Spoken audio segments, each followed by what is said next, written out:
Hola chicos y chicas, bienvenidos al vídeo de hoy en el que vamos a tratar de explicar una serie de ejercicios del bloque de análisis. Empezamos con el primero en el que nos dice que tenemos que obtener los puntos de la curva y nos dan la curva donde la recta tangente a dicha curva sea paralela a una recta que pasa por este punto y por este punto. Voy a decir que este es el punto A y que este es el punto B. Bien, entonces lo que me dice es que yo tengo una curva. Yo voy a hacerles una representación gráfica, por ejemplo, de esa curva. Y me dice que obtenga los puntos donde la recta tangente es paralela a otra recta. Bien, voy a coger un punto al azar, que puede ser este, que tendrá de coordenadas x e y. Y resulta que ese punto tiene su recta tangente que está colocada de la siguiente manera. Y me dice que la pendiente de esa recta tangente coincide con otra recta tangente con otra recta, que está colocada en cualquier otro sitio del plano, ¿vale? Entonces, lo que me está diciendo es la recta tangente y esta recta que pasa por los puntos A y B son paralelas. Si son paralelas, lo que quiere decir es que la pendiente de la ecuación de la recta tangente, es igual a la pendiente de esa ecuación de esa recta. Pero claro, eso es una cosa que nos queda clara del ejercicio, que esta pendiente es igual a esta. Por lo tanto, si yo calculara la pendiente, ya podría decir que de la recta tangente ya yo tengo esta pendiente. Pero ¿para qué me sirve eso? Bien, pues eso me sirve porque yo realmente lo que tengo que calcular son los puntos x, y, que puede ser este punto y a lo mejor otro que yo tenga por aquí, donde esta recta tangente y por ejemplo esta que yo tenga aquí sean paralelas a esta recta. Es decir, tendría que calcular los valores de las coordenadas de este punto. Puede ser un punto, pueden ser dos, pueden ser tres, no lo sabemos. Y el único dato que me están dando es que esta recta tangente de la curva es paralela a esta, por lo tanto las pendientes son iguales. Bien, les recuerdo que para calcular la pendiente de la recta utilizábamos una formulita. Y la fórmula era la siguiente. Yo decía que la pendiente la podíamos calcular dividiendo lo que yo me movía en el eje Y, variación de Y, entre lo que yo me movía en el eje X. Por lo tanto, si yo voy a calcular la pendiente de esta recta, tendré que ver cuánto me muevo en el eje X y cuánto me muevo en el eje Y para llegar del punto A al punto B. Es decir, esa manera de calcularlo también podía decirse que para yo calcular lo que yo varío mi posición en el eje Y, lo que hago es restarle a la Y final, mi posición final, la posición inicial. Y lo mismo con la X, le resto a la X final, le resto la X inicial.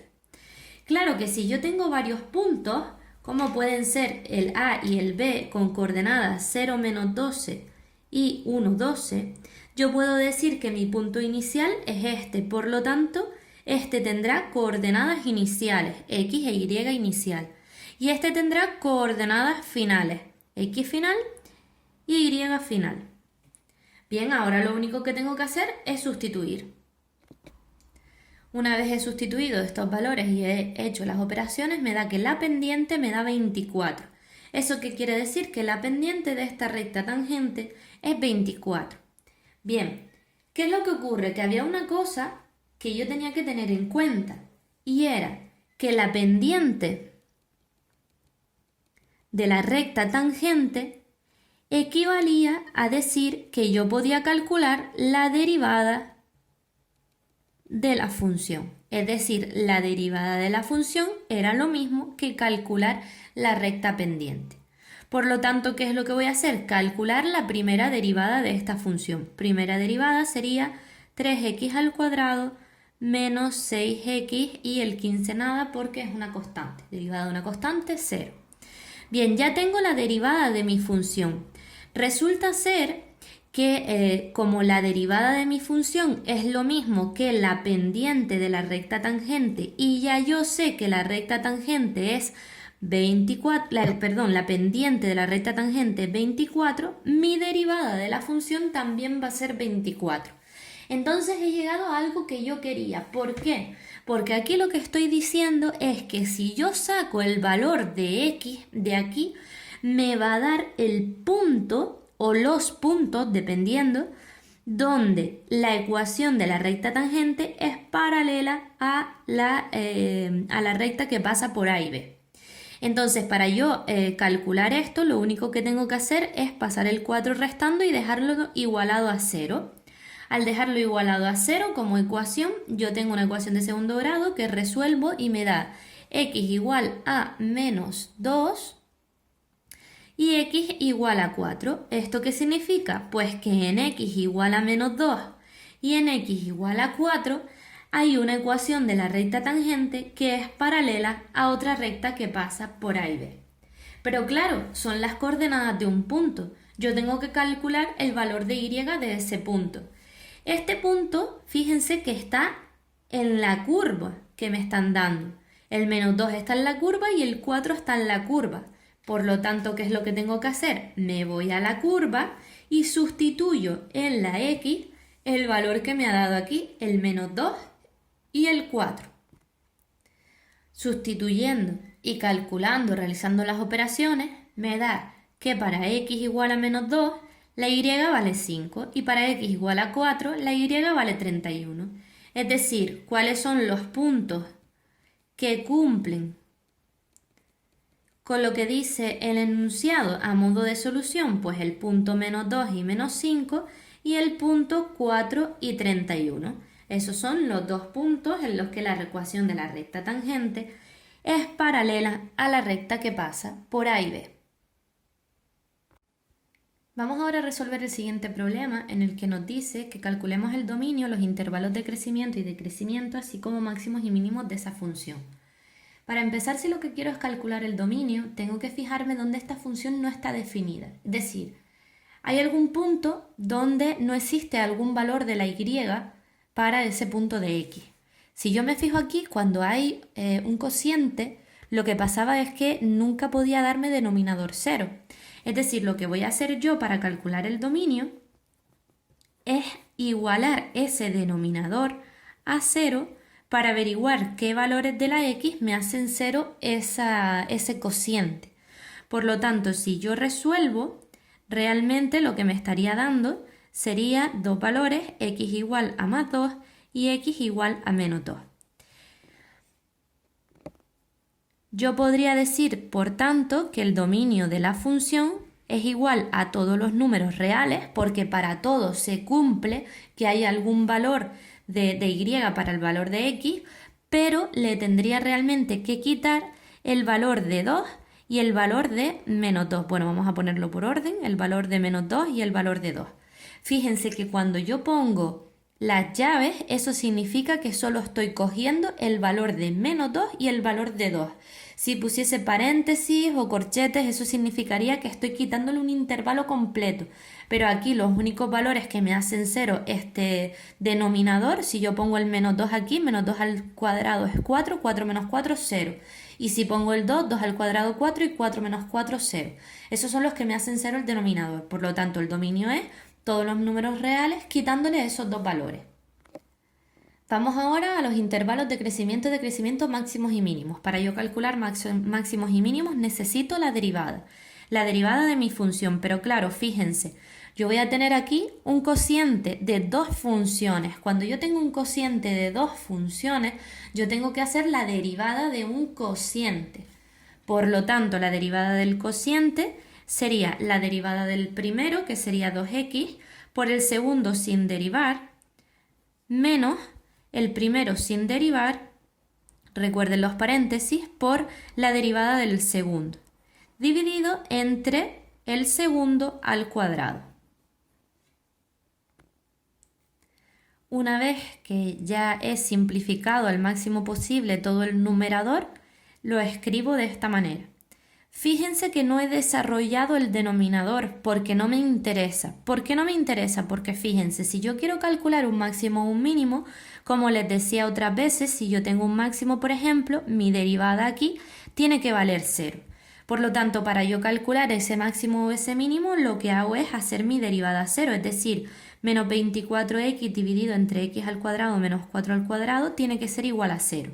Si yo voy a despejar la x de aquí, lo que voy a conseguir es que al pasar todo este denominador hacia el otro lado y quedarse multiplicado por 0, ese denominador desaparezca.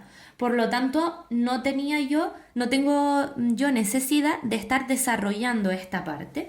Me queda entonces menos 24x igual a 0. 0 partido por menos 24 me da x igual a 0. Aquí hay un posible máximo o mínimo. Entonces, para yo averiguar dónde crece y dónde decrece la función porque me lo pide, voy a hacer una representación. Pero tengo que tener mucho cuidado porque es diferente a cuando hacemos las representaciones de funciones que nos vienen en intervalos, que son funciones a trozos. Entonces yo tengo que en x igual a 0 yo sé que hay un posible máximo o mínimo, pero es que resulta que en el dominio me habían dicho que el menos 2 y el 2 no estaba incluido. Por lo tanto yo tengo que poner aquí x igual a menos 2 y x igual a 2 para ver qué ocurre en cada uno de los tramos, porque si no me estaría saltando el dividir ese tramo en dos partes. Para calcular ahora qué es lo que ocurre en cada tramo, yo voy a hacer mi función derivada, pero de un valor que esté dentro de este tramo, por ejemplo de menos 3. Voy a hacer mi función derivada de menos 1 también. Voy a hacer mi función derivada de 1 que está en este tramo y voy a hacer mi función derivada de 3, por ejemplo. Entonces lo que hago es con cada uno de estos valores, vengo a mi función derivada que era esta, completa, ¿vale?